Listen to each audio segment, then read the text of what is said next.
ভারতের হুমকি মোকাবেলায় বাংলাদেশের সকল স্কুল কলেজের শিক্ষার্থীদের সামরিক প্রশিক্ষণ দেওয়ার প্রস্তাব করেছে বাংলাদেশ সেনাবাহিনী।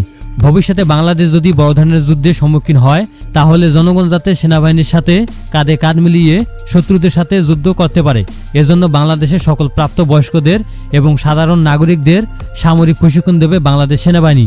এক্ষেত্রে 18 বছর বয়স হলেই সামরিক প্রশিক্ষণ বাধ্যতামূলক পরিকল্পনা করেছে বাংলাদেশ প্রতিরক্ষা মন্ত্রণালয়। মূলত ভারতকে টার্গেট করেই এই পরিকল্পনা করেছে বাংলাদেশ সেনাবাহিনী। এর আগেও 2012 সালে বাংলাদেশ সেনাবাহিনীর commander lieutenant general Chowdhury Hasan Sarwardi বাংলাদেশের প্রত্যেক নাগরিকের সেনা প্রশিক্ষণের বাধ্যতামূলক করার জন্য প্রস্তাব করেন। তবে সেই সময় ভারতের আপত্তির কারণে সেনাবাহিনীর এই প্রস্তাব প্রত্যাখ্যান করেন। এমনকি এই প্রস্তাব দেওয়ার কারণে শেখ হাসিনা বাংলাদেশ সেনাবাহিনীর ওই কর্মকর্তাকে চাকরি থেকে বরখাস্ত করেন। বর্তমানে বাংলাদেশ সেনাবাহিনীর সংখ্যা 2,20,000, তবে সেটি ভারতের সঙ্গে যুদ্ধ করার জন্য পর্যাপ্ত নয়। ভারতের সাথে যুদ্ধ শুরু হলে বাংলাদেশের কমপক্ষে 7 লক্ষ সৈনিক প্রয়োজন।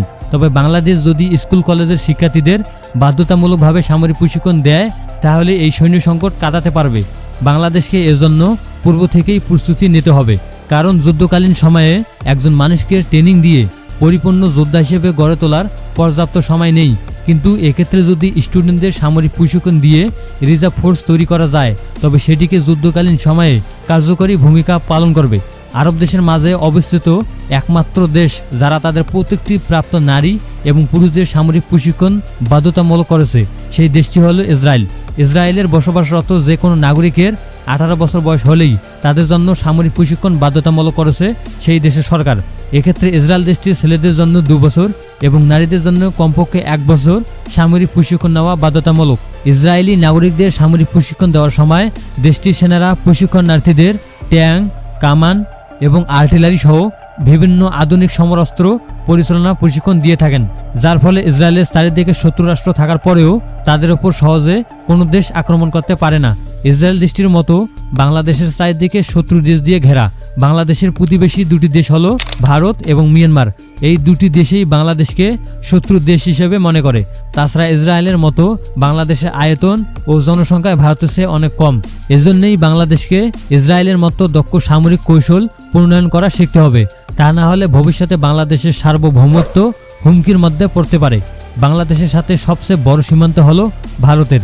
ভারতের প্রধানমন্ত্রী থেকে শুরু করে মুখ্যমন্ত্রী পর্যন্ত দেশটির জাতীয় পর্যায়ে অনেক নেতা মন্ত্রীরাই বাংলাদেশকে দখল করার হুমকি দেয়। সেক্ষেত্রে ভারতের দিক থেকে বাংলাদেশে হামলার আশঙ্কা মোটেও অমূলক নয়। বর্তমানে বাংলাদেশে 17 কোটি জনগণ রয়েছে, যাদের অনেকেই তরুণ। এই দেশপ্রেমিক তরুণদের সামরিক প্রশিক্ষণ দিলে যুদ্ধের মাঠে লাগানো যেতে পারে। বাংলাদেশের তুলনায় ভারত অনেক শক্তিশালী একটি দেশ। ভবিষ্যতে একাধিক কারণেও ভারত যদি বাংলাদেশকে দখল করতে পারে এই বিষয়টি বাংলাদেশ সেনাবাহিনীও তাদের সামরিক দৃষ্টিভঙ্গি অনুযায়ী স্বীকার করে, কারণ পৃথিবীর 90% বেশি যুদ্ধ সংগঠিত হয় পার্শ্ববর্তী দেশের সাথে। তাই বাংলাদেশের ভূখণ্ড রক্ষা করতে হলে লক্ষ লক্ষ সৈনিক প্রয়োজন। যখন বাংলাদেশের মানুষ বাধ্যতামূলকভাবে সেনাবাহিনীর প্রশিক্ষণ নেবে তখন কোনো দেশ বাংলাদেশের ওপর হামলার সুযোগ পাবে না, কারণ পুরো দেশ তখন গেরিলা যুদ্ধ শুরু করবে। এটি ভারতের পক্ষে সামাল দেওয়া সম্ভব হবে না। আর বিষয়টি বিবেচনা করে বাংলাদেশের প্রত্যেক নাগরিকের জন্য সামরিক প্রশিক্ষণ বাধ্যতামূলক প্রস্তাব করে বাংলাদেশ সেনাবাহিনী। পূর্ববর্তী সরকারের আমলে এই প্রস্তাবটি সরকার নাকচ করলেও বর্তমান সরকার এই বিষয়টি নিয়ে ইতিবাচক মনোভাব দেখিয়েছে। 2012 সালে বাংলাদেশ সেনাবাহিনীর লেফটেন্যান্ট জেনারেল চৌধুরী হাসান সারোয়ার্দী সর্বপ্রথম এই প্রস্তাব দেন। তবে ভারতের বাধায় এই প্রস্তাবটি শেখ হাসিনা বাতিল করেন, বরং উল্টো তাকে শাস্তি প্রদান করা হয়। ভারত খুব ভালো করেই জানেন বাংলাদেশের সাধারণ মানুষ সামরিক প্রশিক্ষণ পেলে ভারতের জাতীয় নিরাপত্তা হুমকির মুখে পড়তে পারে। ভারত বাংলাদেশের ওপর রাজনৈতিক চাপ প্রয়োগ করে সাধারণ নাগরিকদের সেনা প্রশিক্ষণ শেখন বন্ধ করে দেয়। 2012 সালের দিকে শেখ হাসিনা যদি বাংলাদেশের এই প্রস্তাবটি গ্রহণ করত তাহলে আজ বাংলাদেশে 1.5 কোটি মানুষ সামরিক প্রশিক্ষণের আওতায় আসত এবং এইসব প্রশিক্ষণার্থীদের ভেতর থেকে অনেক পেশাদার দক্ষ সৈনিক বের করা যেত। তবে সেই সময় শেখ হাসিনা সম্মতি না দেওয়ায় এবং ভারতীয় ষড়যন্ত্রের কারণে এই পরিকল্পনা বাস্তবায়ন করা যায়নি। কারণ ভারত সবসময় চেয়েছে বাংলাদেশ একটি দুর্বল রাষ্ট্রই থাকুক, যেটা তাদের রাষ্ট্রীয় নিরাপত্তার জন্য কার্যকরী। সাম্প্রতিক সময়ে ভারত জাতীয় সংসদের অগ্নিবীর নামে একটি পরিকল্পনা আইন প্রণয়ন করে। এই আইন অনুযায়ী ভারত যে কোনো নাগরিক 4 বছর পর্যন্ত সেনাবাহিনীর কাজ করার সুযোগ পাবে। ভারত যখন চীন এবং পাকিস্তানের সাথে যুদ্ধ শুরু করবে তখন ভারতে প্রায় 33 লক্ষ সৈন্য হবে।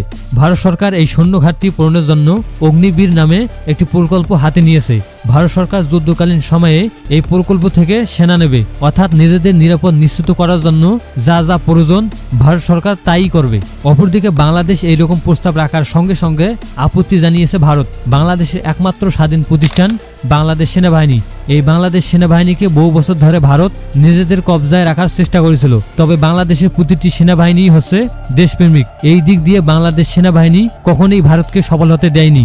বাংলাদেশের জাতীয় নিরাপত্তার সাধারণ নাগরিকদের মাঝে সামরিক ট্রেনিং প্রদান করা খুবই জরুরি। এতে করে যুদ্ধকালীন সময়ে সৈন্য সংকট কাটানো সম্ভব। সৈন্য সংকট কাটানোর পাশাপাশি তরুণদের মধ্যে দেশপ্রেম, জাতীয়তাবোধ এবং সামাজিক দায়িত্ববোধ জাগরণের সৃষ্টি হবে। দেশের যে কোনো প্রয়োজনে সেনাবাহিনীর পাশে বাংলাদেশের তরুণ সমাজ ভিক দর্পে ঝাঁপিয়ে পড়বে শত্রুদের ওপর। বাংলাদেশের তরুণদের জন্য 6 মাস থেকে 1 বছরের মধ্যে সরাসরি সামরিক বাহিনীর তত্ত্বাবধানে প্রশিক্ষণ দেওয়া যেতে পারে। প্রথম কয়েক মাস মৌলিক প্রশিক্ষণ এবং পরবর্তী সময়ে বিশেষায়িত প্রশিক্ষণের জন্য ব্যবহার করা যেতে পারে। আর মৌলিক প্রশিক্ষণের মধ্যে রয়েছে শারীরিক সক্ষমতা বৃদ্ধি, অস্ত্র পরিচালনা প্রশিক্ষণ, মার্চিং চিকিৎসা, দলগত কাজ, শৃঙ্খলা এবং নেতৃত্বের গুণাবলী ইত্যাদি। ভৌগোলিকভাবে বাংলাদেশ এমন একটি অবস্থানে রয়েছে যার আশেপাশে কোনো মুসলিম দেশ নেই, যার ফলে বাংলাদেশের সাথে ভারত কোনো প্রকার যুদ্ধে জড়িয়ে পড়লে বাংলাদেশকে সাহায্য করার জন্য কোনো দেশেই এগিয়ে আসবে না। এজন্য নিজেদেরকে যুদ্ধ সক্ষমতা নিজেদেরকেই অর্জন করতে হবে। যুদ্ধকালীন সময়ে পর্যাপ্ত অস্ত্রের মজুদ রাখতে হবে এবং ভারতীয় আক্রমণ থেকে আগ্রাসন মোকাবেলায় প্রস্তুত থাকতে হবে।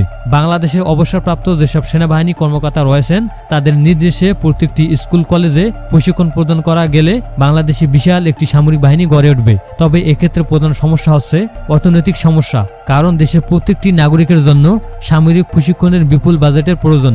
বর্তমানে বাংলাদেশের সামরিক বাজেট হচ্ছে 42,000 কোটি টাকা, যার অধিকাংশই ব্যয় হয় সরকারি কর্মচারীদের বেতনের ভাতায়। এজন্যই আমরা বলতে চাই বাংলাদেশের প্রতিরক্ষা এবং সামরিক খাতে বাজেট বৃদ্ধি করা হোক। তাছাড়া বাংলাদেশের প্রত্যেকটি জনগণ হচ্ছে দেশপ্রেমিক, যার ফলে বিনা পয়সায় সামরিক ট্রেনিং নিতে পারবে।